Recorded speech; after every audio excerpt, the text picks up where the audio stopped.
전능하사 천지를 만드신 하나님 아버지를 내가 믿사오며 그 외아들 우리 주 예수 그리스도를 믿사오니 이는 성령으로 잉태하사 동정녀 마리아에게 나시고 본디오 빌라도에게 고난을 받으사 십자가에 못 박혀 죽으시고 장사한 지 사흘 만에 죽은 자 가운데서 다시 살아나시며 하늘에 오르사 전능하신 하나님 우편에 앉아 계시다가 저리로서 산자와 죽은 자를 심판하러 오시리라. 성령을 믿사오며 거룩한 공회와 성도가 서로 교통하는 것과 죄를 사하여 주시는 것과 몸이 다시 사는 것과 영원히 사는 것을 믿사옵나이다. 아멘. 찬송가 292장 찬양하겠습니다. 292장입니다.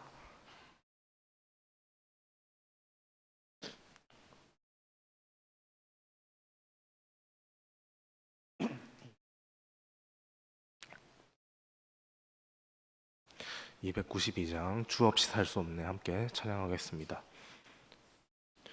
주 없이 살 수 없네 죄인의 구주여 그 귀한 몸의 피로 날 구속하소서. 구주의 사랑으로 흘리신 보혈이 내 소망 나의 위로 내 영광 됩니다.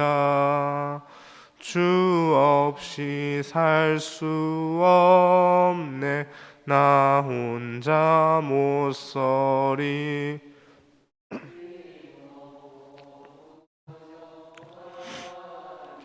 지혜도 없도다.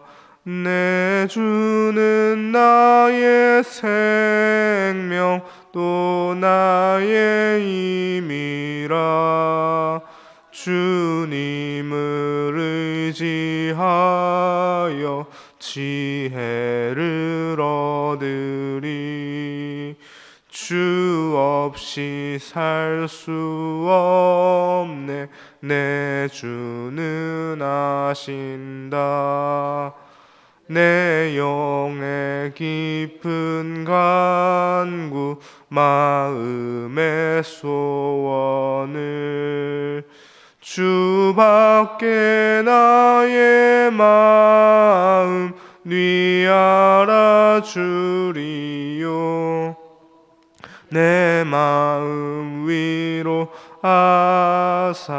평온케 하시네. 주 없이 살 수 없네 월이 흐르고 이 고독 속에 내 생명 끝나도 나은 풍랑일 때 날 지켜주시니 내 곁에 계신 주님 늘 힘이 됩니다. 아멘. 아멘. 오늘 함께 보실 하나님의 말씀은 전도서 7장 1절에서 14절까지의 말씀입니다. 전도서 7장 1절에서 14절까지의 말씀 함께 보겠습니다.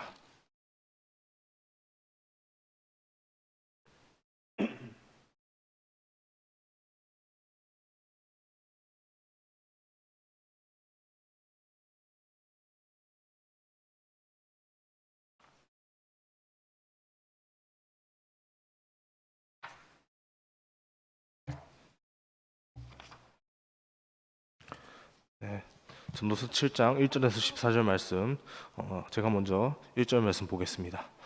좋은 이름이 좋은 기름보다 낫고 죽는 날이 출생하는 날보다 나으며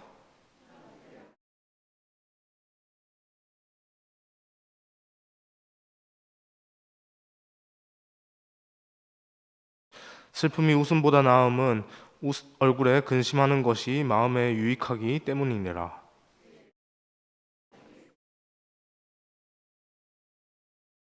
지혜로운 사람이 책망을 듣는 것이 우매한 자들의 노래를 듣는 것보다 나으니라.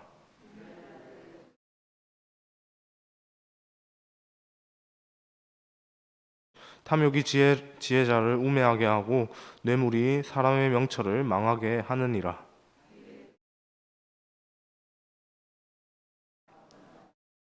급한 마음으로 노를 바라지 말라. 노는 우매한 자들의 품에 머무름이라.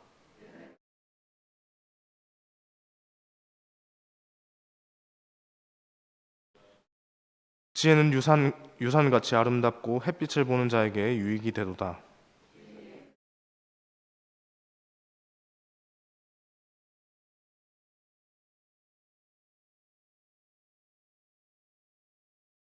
하나님께서 행하시는 일을 보라. 하나님께서 굽게 하신 것을 누가 능히 곧게 하겠느냐. 형통한 날에는 기뻐하고 곤고한 날에는 되돌아보아라. 이 두 가지를 평하시다. 사람이 그의 장래일을 능히 헤아려 알지 못하게 하셨느니라. 아멘. 할렐루야. 계속해서 전도서의 말씀을 살펴보고 있습니다. 오늘자 매일 성경의 제목을 보면 더 지혜로운 선택이라고 그렇게 제목이 붙여져 있는데요. 우리가 지난주 금요일 새벽에 저와 이렇게 나누었던 그 말씀을 생각해 보면 전도서 3장 말씀을 나누었던 것으로 기억을 하는데요. 전도서 3장에서 그렇게 뭐라고 하고 있습니까? 세상에 있는 모든 것에는 정해진 때가 있다, 기한이 있고 다 때가 있다라고 그렇게 말하고 있지 않았습니까? 그 정해진 삶의 기한 안에서 우리는 수없이 많은 그 선택의 기로에 놓이게 된다라고 그렇게 말씀을 드렸던 것으로 제가 기억을 합니다. 그런 선택을 끊임없이 해야 하는 것이 바로 우리 인생의 숙명이다라고 그렇게 말을 할 수 있을 것 같습니다. 그렇게 우리에게 주어진 숙명 앞에서 우리 또한 그 숙명을 살아가는 우리 또한 내 인생에서 내가 좀 더 지혜롭고 잘 살고 싶다. 굳이 내가 두 가지의 선택지 중에서 하나를 선택해야 한다면 어리석은 선택보다는 한 번 사는 인생인데 좀 더 지혜로운 선택을 해서 잘 살고 싶다라는 그런 지혜로운 선택을 하는 것에 더 갈망하는 것이 바로 우리의 모습 아닙니까? 그러나 그것이 말처럼 또 쉽지가 않죠. 왜 그렇습니까? 우리의 인생길은 오직 우리는 알 수 없고 오직 하나님만 알고 계시고 하나님께서 인도하시기 때문입니다. 본문 14절에서 또 그렇게 말씀을 하고 있지 않습니까? 우리가 할 수 있는 일은요, 그렇게 우리가 인생길을 알지 못하는 우리가 할 수 있는 일은 매 순간 우리가 처한 그 오늘의 시간에서 어떤 게 더 지혜로운 선택일까? 이렇게 고민하다가 그렇게 선택하는 일, 그것밖에는 없습니다. 어쩌면 참 비참한 이야기처럼 들리기도 합니다. 나의 인생인데 내가 주도적으로 살아가는 것이 아니라 그냥 나는 어쩌면 그냥 시간이 흘러가는 것 가운데서 그 흘러가는 상황 속에 있는 상황에서 그냥 나에게 주어진 어떤 선택지 그 중에서 하나를 선택하는 그런 수동적인 삶을 사는 것 같은 내가 주도적으로 뭔가 내 삶의 선택지들을 만들어서 그렇게 살아가지 못하는 듯한 그런 느낌을 줍니다. 이 문제에 대해서 전도자는 오늘 본문을 기록하면서 삶을 좀 더 지혜롭게, 조금 더 지혜로운 선택을 하면서 살아가는 방법을 좀 실제적으로 그렇게 충고하면서 잠언 형식으로 우리에게 말을 합니다. 특별히 이제 14절 부분을 보시면 결론 부분에 나와 있지만 인간적으로는 이해할 수 없는 그 하나님의 섭리에 대해서 그렇게 강조하는 것을 이렇게 볼 수 있습니다.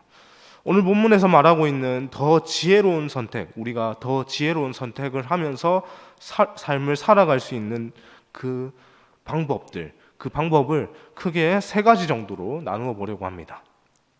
첫 번째로 인생의 결국을 기억해야 한다라는 것입니다. 사람들은 누구나 좋은 일을 기대하면서 살아가지만 인생에서 나쁜 일, 안 좋은 일을 피하면서 살아가는 그것은 불가능합니다. 어디 인생이 내가 원하는 대로만 흘러갑니까? 세상의 어느 누구도 인생에서 이렇게 성공하고 꽃길을 걷기를 그렇게 소망을 하고 있지, 실패하고 또 가시덤불 길을 걷는 그런 고난의 길을 가기를 그렇게 원하지는 않을 것 같습니다. 전도자는 우리가 피하고 싶어하는 그 고난과 가시덤불, 그 죽음의 공포가 도사리고 있는 그 삶이 오히려 더 나은 것이다라고 말합니다. 어떻게 죽는 날이 태어난 날보다 나을 수 있습니까? 하지만 지혜로운 사람은요, 오늘 본문에 보니까 혼인집보다 초상집에 마음을 두고 살아간다라고 그렇게 말을 하고 있습니다. 이런 마음이 더 나은 삶을 살게 하는 원동력이 됩니다. 인생이 고난 가운데 살다가 죽음으로 끝나는 것임을 부정한다고 해서 결코 달라지는 것, 내 삶에 있어서 그 문제들을 부정한다라고 해서 달라지는 것은 아무것도 없습니다. 오히려 회피할 때 고난 중에 얻는 많은 유익을, 그런 유익들을 잃게 되지는 않는지 우리가 잘 생각을 해봐야 합니다. 그 고난을 회피하지 않고 우리가 정면으로 받아 누릴 때, 어쩌면 그 고난을 이겨냈을 때 우리가 받아 누릴 수 있는 그 이점들을 놓치면서 살아간지도 모르겠다라는 그런 생각을 합니다. 예수님께서는 고난을 당하시고 부활의 영광 가운데 계셨습니다. 고난을 회피하지 않으셨습니다. 고난을 있는 그대로 당하셨죠. 그리고 부활의 영광을 누리셨습니다. 그분의 제자의 삶을 살기로 결단하는 우리도 마찬가지로 예수님께서 가신 그 길을 따라가야 하지 않을까요? 물론 또 그렇게 얘기하시는 분들이 있겠습니다. 예수님이니까 가능하죠.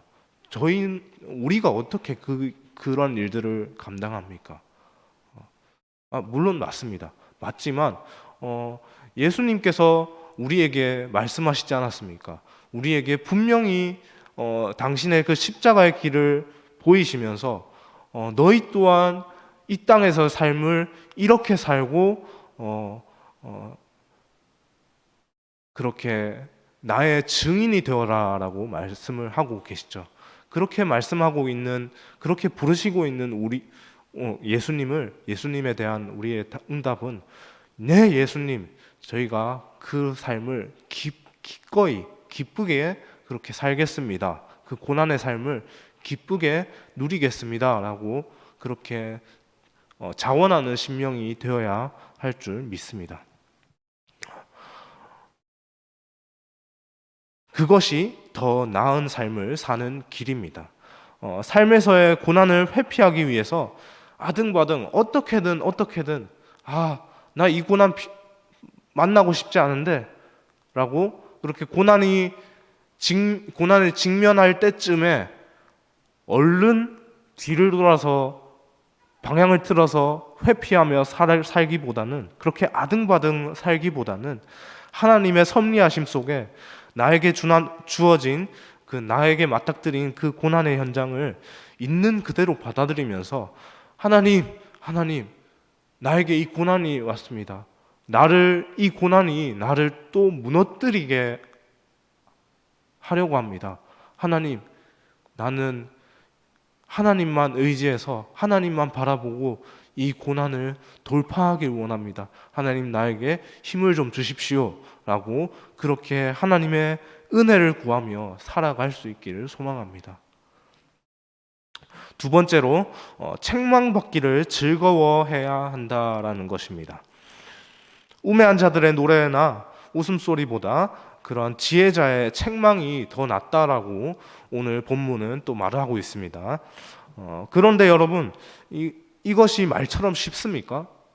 책망받는 것을 즐거워한다라는 주제가 그렇게 말처럼 쉽지 않습니다. 다른 사람이 나에게 잘못을 지적할 때마다 우리의 마음에 불편함이 있기 때문이죠. 이런 불편함은 예를 들어서 이런 생각들로 나타날 것 같습니다. 내가 도대체 뭘 잘못했는데, 혹은 내가 도대체 뭘 잘못했는데 이 사람한테 이런 얘기까지 들어야 하는 건가? 혹은 자기는 얼마나 잘났길래 나한테 이런 말을 하는 거지?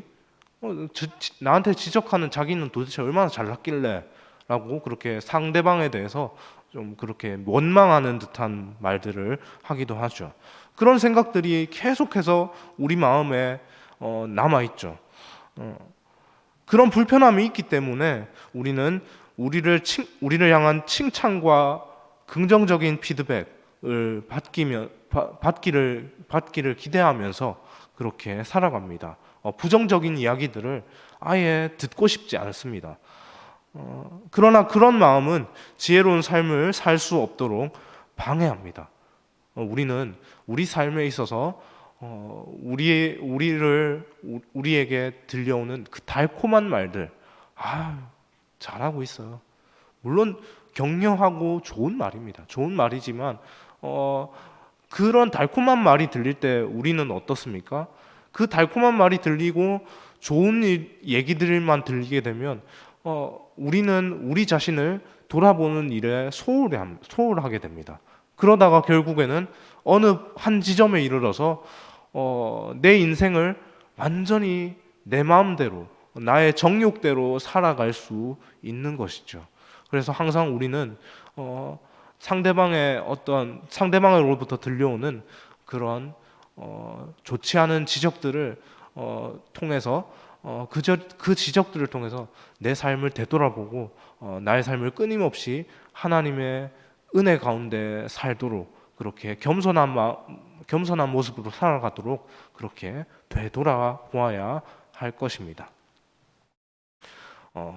사람들은 저마다 자신의 성공을 자신을 더 높은 수준으로 이끌어줄 그런 지혜들, 어떻게 하면 내가 더 높은 위치로 올라갈 수 있을까, 더 좋은 성공을 이룰 수 있을까라는 그런 것들을 목말라하고 그런 것들을 향해서 끊임없이 갈망하면서 그렇게 세상을 살아갑니다. 리더십, 성공신화, 그리고 건강, 그리고 인간관계 등 사람을 지혜롭게 만들어줄 것처럼 보이는 수많은 인문학적인 주제들, 이런 주제들에 대해서 사람들이 열광하면서 살아가는 것을 볼 수 있죠. 하지만 이렇게 얻은 더 높은 수준의 삶도 결국은 어떻습니까? 그 삶의 결국은 어떻습니까? 결국 죽음으로 끝이 납니다. 하지만 하나님을 믿는 우리에게는 영생을 알려주는 그 지혜가 있지 않습니까? 영생은 하나님과 그분이 보내신 독생자 예수 그리스도를 아는 것입니다. 그렇다면 우리는 하나님을 배우는 데 힘써야 합니다. 하나님의 성품과 사역을 더 많이 아는 것에 그렇게 내 삶의 초점이 맞추어지는 것이 맞을 겁니다. 그렇게 하나님을 향한 갈망과 하나님을 향한 하나님의 말씀을 향한 지식들로 내 마음을 채우면서 나아갈 때 세상의 그 인문학적인 주제들이 주는 그런 지혜와는 비교할 수 없는 그런 놀라운 지혜들이 우리에게 주어질 줄 믿습니다. 지혜로운 선택으로 삶을 살아가는 데 있어서 마지막으로 가장 중요한 것이 하나 있습니다. 바로 하나님의 섭리하심을 인정하고 하나님께 인생의 그 주도권을 내어 드리는 것입니다. 하나님께서는 전지전능하십니다. 전지전능하신 분이 바로 그 하나님이시죠. 만물을 질서 있게 창조하신 지혜 그 자체이시고요. 그 모든 일을 당신의 뜻대로 행하실 수 있으십니다. 그러므로 하나님께서 결정하시고 행하신 그 일은요, 최선이고 또 최고의 것입니다. 문제는 여기서 찾아옵니다. 최선과 최고의 결정으로 우리의 삶을 인도하시는 그 하나님의 뜻이 우리의 뜻과는 다를 수 있고 우리 눈에 좋아 보이지 않을 수 있습니다. 아까 맨 처음에도 말씀드렸듯이 우리의 삶에서 끊임없이 펼쳐지는 그 가시덤불과 같은 그 길이 나는 하나님 믿는데 왜 나의 인생에는 왜 이렇게 하나님께서 분명히 믿는 자들에게 형통하신다라고 말씀하셨는데 왜 내 인생에는, 나는 분명히 하나님을 믿는데 왜 내 인생에는 왜 이렇게 가시덤불 같은 길만 펼쳐져 있는가라고 그렇게 생각할 수 있습니다. 얼마든지요. 그러나 우리는 우리의 뜻과는 정반대로 흘러가는 그 모든 상황들이, 우리에게 펼쳐지는 그 고난의 현장과 그 사망의 길, 음침한 골짜기, 그 모든 그 상황들이 우리의 삶에 펼쳐질지라도 우리의 삶을 이끄시는 그 하나님의 선하심과 신실함을 믿어야 할 줄 믿습니다.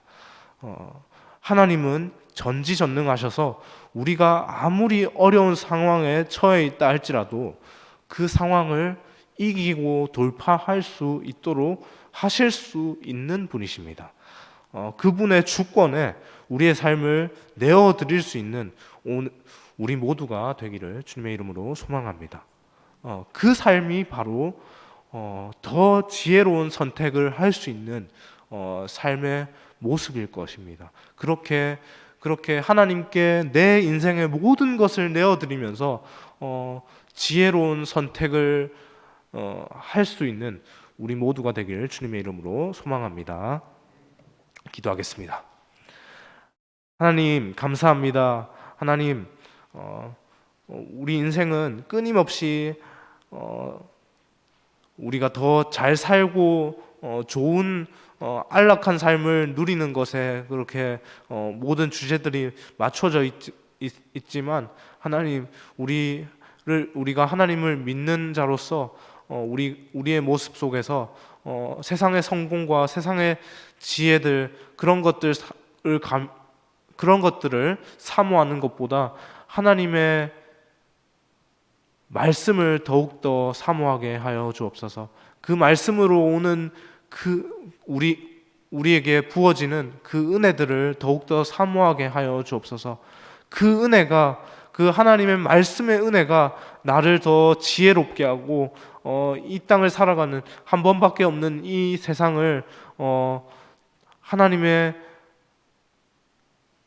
말씀대로 그렇게 살아가게 하는 그 지혜임을 우리가 기억하며 그렇게 하나님의 말씀에 붙들려서 하나님께 내 인생을 내어드릴 수 있는 우리의 모습이 다 되게 하여 주옵소서.